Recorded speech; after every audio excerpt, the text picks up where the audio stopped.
back. We're here with Bill and Paul, which are our bomb explosive deputies.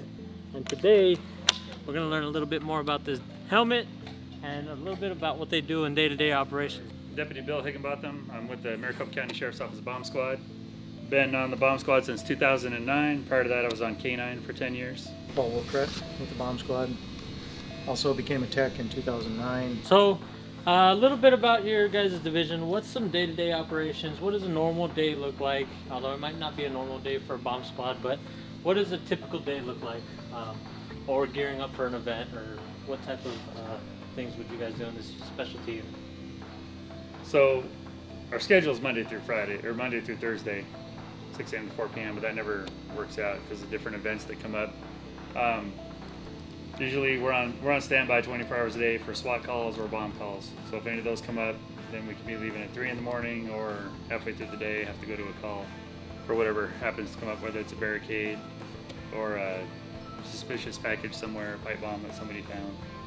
So those are kind of our standby days. Other than that, we're doing admin stuff, checking on emails, training that we have to do, or going out to our range. We have a separate range from the shooting range out there where we do render safe procedures on devices or just training with robots or equipment.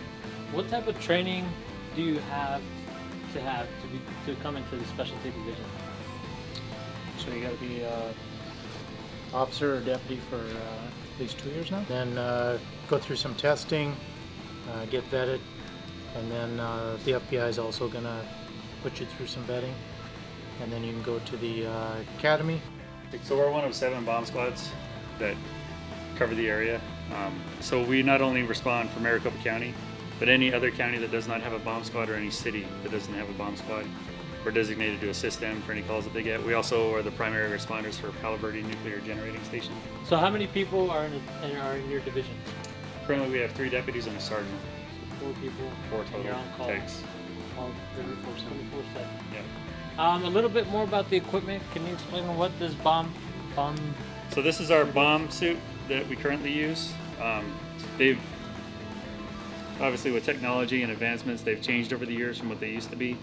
So this currently is our helmet, which has a blast shield on the front of it. There are lights up here that you can use. There's a fan that takes outside air and circulates it through. That's primarily to keep the mask from fogging over, but it does at least move some air through the suit while you're wearing it because it gets incredibly hot in here. Initially on the front of it, you have some Kevlar and plate right here that helps protection. So this is rated at a 10-pound explosion at 10 feet.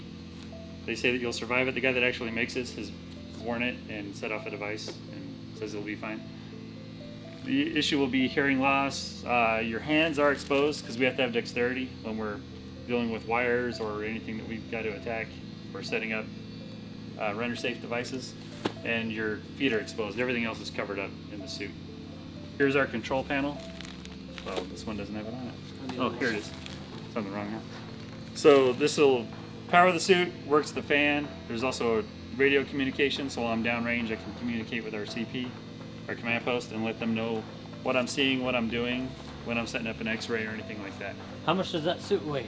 The total weight on the suit is 80 pounds. 80 pounds. Which is about 10 pounds heavier than my SWAT kit. How about the equipment on the table and a bomb unit? Why would you need the breach stuff? And so being assigned to the bomb squad, we're also part of our SWAT team, and we are primarily breachers for the team or containment. So we have all of our breaching equipment that we would use. Here's a ram and a Halligan that we would use to breach doors, windows, security screens, anything like that we would need to get into.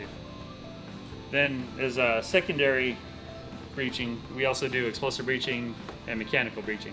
So we have saws sitting here that if we needed to get into a house and we weren't able to, say we were going through a wall or anything like that, or something was barricaded, we needed to cut through it, we can use these saws. So on your typical fire door, like you see on the gray door right there, you've got the hinges for those fire rated doors. We can take the saw, cut through the hinges, get in quicker that way. Or if we needed to set up a charge and cut through a wall, we can use a chainsaw to cut through the 2x4s or anything like that. Also, we have explosive breaching charges. So this is one of our standard explosive breaching charges. So if we needed to set it up, shoot the door, and then get a team in quickly, we can set this up, blow the door open, and then make our way into it. There are other chargers that we use for different doors. That's just a standard one that we have.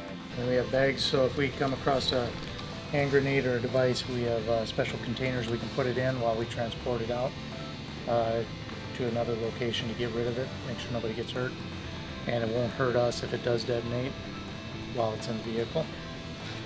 We have x-ray equipment, so somebody leaves a backpack or suitcase, courthouse, bus stop, stuff like that. Sometimes people leave their suitcase, backpack, call it in a suspicious package, we have no idea what it is. Sometimes they'll have wires hanging out of it. So we have x-ray equipment in our vehicles, our response vehicles. We can go out, take an x-ray it, and within 20 seconds or so we can tell what's in it. If it's just your books for school or papers for business, or if it is a device, and then we can handle it that way. These are just some things that we've come across in the past. Hand grenades, obviously, pipe bombs. Any kind of pipes you see with end caps on them, there's no reason for the end caps to be on it, especially short pieces of pipe, so that's when you want to call 911. We'll get the call, we'll respond out there, be able to x-ray everything and tell if it's a device or not. So we have some of our render safe tools, our pans, which shoot anything from water to steel slugs, just depending on what kind of device we're attacking, what we need to go through. But the water that comes out of here will actually go through your car doors. So looks like a shotgun, it's a little more scientific than that. This is just a smaller version because you don't always have enough room to set up. And then we have our tools, like if we need to get into a vehicle, somebody's locked their vehicle, we can obviously break a window if that's feasible. Otherwise, these tools that you see down here will help us open car doors and make different entry points into the vehicle, and render it safe or remove the device from the vehicle by hook and line, we call it, which is ropes and pulleys out of the vehicle to another location where we can set it off. And we have our robots here. Largest robot, which is always in the command post. Warehouses, if it's got a lift up to 50 pounds. It's more of a workhorse. Both the robots can open doors as far as even putting keys in the lock, turning it, opening it up. They can both also set off an explosive charge like he showed you to breach a door and then go in and search. Smaller robots, easier to get through the house. So that we carry in our vehicles, and we get called out for a search warrant or something like that. We deploy that into the house to search in front of the team. So if somebody's going to shoot, they'll shoot at the robot or something. What's the top speed on each one of these robots? So the small robot is probably 4, maybe 5 miles an hour. This one here is maybe 5 to 7 miles an hour. And then we also have what's called PackBot, which is kind of in between. And that's probably 7 to 10 miles an hour. And can these robots shoot anything out? They can. The pans on this one here, the shiny barrels you see, are the same as this one here on the stand. It's just we can set it off remotely, so we're not by it. The other one can set off a charge. This one here, I'm sorry, that one will set off a charge. This one here can also shoot a less than lethal shotgun. Rubber bullets, wooden dowels, or sage rounds, and keep it less lethal. They both also have, you see, like a speaker or a cone on the other side, orange, so we can also negotiate. This one doesn't have a cone like that, but it has audio, so we can negotiate with somebody in the house when we find them. I think the largest piece of equipment we see is this big, huge bomb squad command center. Can you tell us a little bit more about that? What does it do? What do you guys have inside? Maybe we can take a look inside. So this is our vehicles that we have set up. Like you see the gray trucks over here. They're able to respond. They have the robots, and all this gear is on those trucks. So when we go to our average scene, those are the vehicles that go. If it's a larger scene and we're going to be out for a long time, say we've had an explosion and now we're doing a post-blast investigation, we'll bring our CP out. That can bring the larger robot. Inside of there is also our chemical gear. We are hazmat certified, so if we do come across a aerial dispersal device that's going to put a gas or something into the air, we can put on the full hazmat kit and then the bomb suit over the top of that with on air. All that gear is on here, including the large robot, anything else we might need, crime scene, investigation supplies. So that's primarily what's in there, and that's all in cabinets. Okay. Some of the gear that you don't see that we're also certified on is we have 2 of our guys are currently snipers on the team. They're out training today.